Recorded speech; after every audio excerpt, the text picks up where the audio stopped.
ప్రపంచ రాజకీయాల్లో కొన్నిసార్లు వాస్తవాలు ఎంత ఆసక్తికరంగా ఉంటాయో, కొన్నిసార్లు వ్యాఖ్యలు ఇంకా ఆసక్తికరంగా ఉంటాయి. ఇటీవల ఆపరేషన్ సింధూర్ గురించి మాట్లాడుతున్నప్పుడు అమెరికా అధ్యక్షుడు డొనాల్డ్ ట్రంప్ చేసిన వ్యాఖ్యలు సోషల్ మీడియాలో విస్తృతంగా చర్చకు దారితీశాయి. ఆ వ్యాఖ్యల్లో ముఖ్యంగా ఒక విషయం అందరి దృష్టిని ఆకర్షించింది. అది సంఖ్యలు. ఒకసారి మాట్లాడినప్పుడు ఆ ఆపరేషన్‌లో 4 ఫైటర్ జెట్స్ కూలిపోయాయి అని చెప్పారు. కొన్ని రోజుల తర్వాత మరో ప్రసంగంలో ఆ సంఖ్య 8 జెట్స్‌గా మారింది.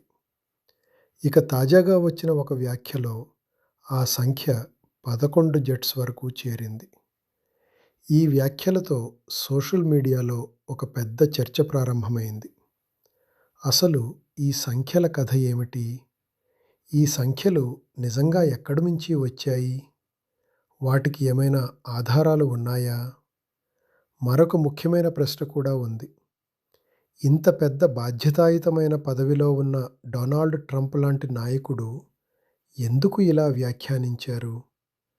అలాగే ప్రస్తుతం మధ్యప్రాచ్యంలో ఇరాన్ చుట్టూ పెరుగుతున్న ఉద్రిక్తతలతో ఈ వ్యాఖ్యలకు ఏమైనా సంబంధం ఉందా? ఈ ప్రశ్నలకు సమాధానాలు తెలుసుకోవాలంటే ముందుగా ఆపరేషన్ సింధూర్ గురించి కొంత నేపథ్యం తెలుసుకోవాలి. అసలు ఆ ఆపరేషన్ ఏమిటి? దాని గురించి వచ్చిన నివేదికలు ఏమీ చెబుతున్నాయి? ఇవి అన్నీ ఈ వీడియోలో వివరంగా తెలుసుకుందాం. ఆపరేషన్ సింధూర్ గురించి మాట్లాడాలంటే ముందుగా ఆ ఆపరేషన్ గురించి కొంత నేపథ్యం తెలుసుకోవాలి. ఆపరేషన్ సింధూర్ అనేది ఇటీవల జరిగిన ఒక సైనిక చర్యగా వార్తల్లోకి వచ్చింది. ఇది జరిగిన ప్రాంతం, దాని లక్ష్యం, దాని ఫలితాల గురించి మన త్రివిధ దళాలు తమకు ఉన్న అధికారాల మేరకు వివరణ ఇచ్చాయి. సాధారణంగా యుద్ధ పరిస్థితుల్లో సమాచారం పూర్తిగా స్పష్టంగా బయటికి రావటానికి కొంత సమయం పడుతుంది.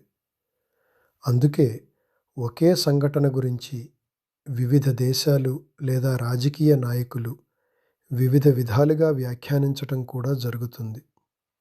ఇక్కడ కూడా అదే జరిగింది. ఆపరేషన్ సింధూర్ గురించి మాట్లాడుతున్నప్పుడు కొంతమంది రాజకీయ నాయకులు దాని ప్రభావాన్ని తమకు అనుకూలంగా మార్చుకోవటానికి ప్రయత్నిస్తున్నట్లు కనిపిస్తోంది. అందులో ముఖ్యంగా డొనాల్డ్ ట్రంప్ చేసిన వ్యాఖ్యలు సోషల్ మీడియాలో ఎక్కువగా వైరల్ అయ్యాయి. డొనాల్డ్ ట్రంప్ ఒక ప్రసంగంలో మాట్లాడుతూ ఆ ఆపరేషన్ సమయంలో 4 ఫైటర్ జెట్స్ కూలిపోయాయి అని చెప్పారు. అది మొదటి వ్యాఖ్య. కొన్ని రోజుల తర్వాత మరో సమావేశంలో అదే విషయం గురించి మాట్లాడినప్పుడు ఆ సంఖ్య 8 జెట్స్‌గా మారింది. ఇక ఇటీవల మరో ప్రసంగంలో ఆ సంఖ్య 11 జెట్స్‌గా వినిపించింది. ఇది చూసిన తర్వాత సోషల్ మీడియాలో చాలామంది ఒక సరదా అబ్జర్వేషన్ చేశారు. ఈ రేటుకి చూస్తే మరో 2 ప్రసంగాలు ఇస్తే ఈ సంఖ్య ఇంకా పెరిగే అవకాశం ఉంది అని. ఇది నిజంగా జరిగిందా లేదా అన్నది వేరే విషయం.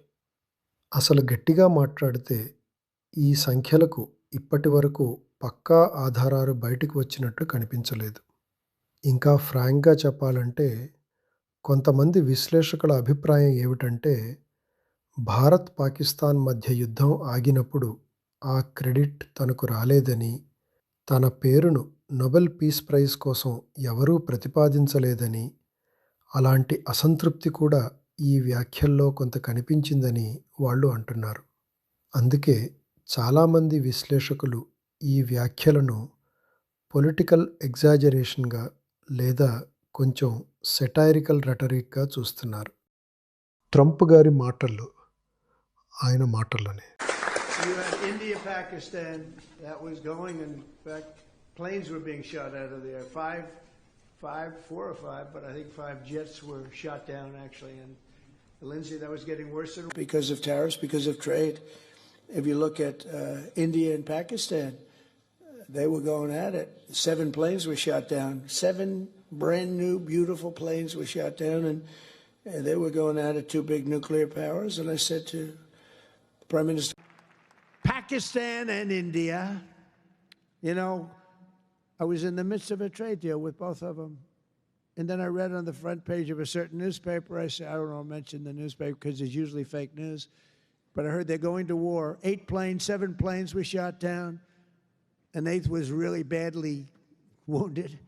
But 8 planes were shot down, essentially. And a lot of them say, oh, well, they weren't fighting. They were fighting. 11 jets were shot down, very expensive jets. And they were all in. Both of them were all in, and now they're not. And I think we'll always be able to settle up with them. I really do. కానీ ఇదే సమయంలో మరో ఆసక్తికర సంఘటన Gulf ప్రాంతంలో జరిగింది. అమెరికాకు చెందిన 3 ఫైటర్ జెట్స్ అనుమానాస్పద పరిస్థితుల్లో కూలిపోయాయి. ఈ ఘటనకు సంబంధించిన కొన్ని వీడియోలు కూడా సోషల్ మీడియాలో కనిపించాయి. మొదట ఈ ఘటన గురించి వచ్చిన సమాచారం మాత్రం చాలా స్పష్టంగా లేదు. ఒకవైపు ఇరాన్ వర్గాలు మేమే వాటిని కూల్చాము అని చెప్పాయి. కానీ తర్వాత అమెరికా ఇచ్చిన వివరాల ప్రకారం అది ఒక ఫ్రెండ్లీ ఫైర్ ఇన్సిడెంట్ అని చెబుతున్నారు. అంటే యుద్ధ పరిస్థితుల్లో కొన్నిసార్లు మిత్రదేశాల మధ్య కూడా ఇలాంటి గందరగోళాలు జరిగే అవకాశం ఉంటుంది అని వాళ్ళు వివరణ ఇచ్చారు. ఈ వార్త బయటికి వచ్చిన తర్వాత సోషల్ మీడియాలో కొంతమంది ఇలా సరదాగా వ్యాఖ్యానించారు. పక్క వాళ్ళ గురించి పెద్ద పెద్ద సంఖ్యలు చెప్పే ముందు మన దగ్గర ఏం జరుగుతుందో కూడా చూడాలి అని. ఇవి అధికారిక వ్యాఖ్యలు కాకపోయినా సోషల్ మీడియాలో ఈ పోలిక మాత్రం బాగా వైరల్ అయ్యింది. కూల్న అమెరికన్ జెట్స్ వీడియోస్ మీకోసం.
شوف شوف شوف لا والله حربية طيارة حربية طيارة حربية شوف شوف شوف شوف شوف شوف شوف شوف شوف شوف شوف شوف في واحد شوف شوف هذا المسير يا الربع شوف انزلوا هذول ايران دان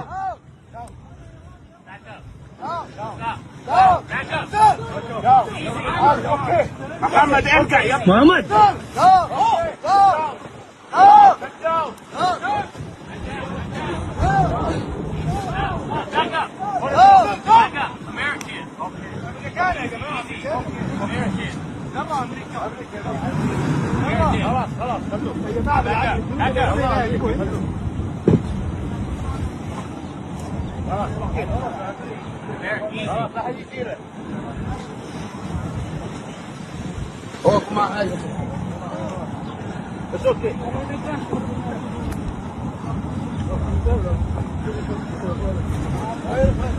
ఆపరేషన్ సింధూర్ గురించి మాట్లాడినప్పుడు డొనాల్డ్ ట్రంప్ ఒక్కసారి 5 జెట్స్, మరోసారి 7 జెట్స్, తర్వాత 8 జెట్స్, ఇక తాజాగా 11 జెట్స్ కూలిపోయాయని చెప్పారు. అయితే ఈ సంఖ్యలు ఏ దేశానికి చెందినవి, ఎక్కడ కూలిపోయాయి అనే విషయాలపై మాత్రం స్పష్టత లేదు. భారత్ కూడా ఈ వ్యాఖ్యలను అధికారికంగా ఖండించింది మరియు ఈ ఘర్షణలో ఎలాంటి మూడో దేశం మధ్యవర్తిత్వం లేదని స్పష్టం చేసింది. అంటే కథ ఇలా మారింది. ఒక దేశం గురించి మాట్లాడితే సంఖ్యలు మాత్రం పెరుగుతూనే ఉన్నాయి. కానీ ఇదే సమయంలో కువైట్ దగ్గర కూలిపోయిన అమెరికా విమానాల గురించి డొనాల్డ్ ట్రంప్ ఏం చెబుతారో చూడాలి. ఎందుకంటే ఆ ఘటన గురించి అది జరగలేదు అని చెప్పటం కూడా అంత సులభం కాదు. ఎందుకంటే ఆ ఘటనకు సంబంధించిన వీడియోలు కూడా బయటకు వచ్చాయి. అందుకే సోషల్ మీడియాలో చాలామంది ఇలా అంటున్నారు. మాటలతో పర్వతాలు కదిలించవచ్చు, కానీ నిజాన్ని మాత్రం మార్చలేరు. అందుకే పెద్దలు ఒక మాట చెప్పారు. మాటకు మితి ఉండాలి మరియు దానికి సెరవు ఉండాలి అని. వీడియో నచ్చితే లైక్ కొట్టండి. మీ ఫ్రెండ్స్ అందరికీ షేర్ చేయండి. ఇంకా ఇలాంటి కంటెంట్ కోసం ఛానల్ని సబ్స్క్రైబ్ చేసి బెల్ ఐకాన్ ప్రెస్ చేయడం మర్చిపోకండి.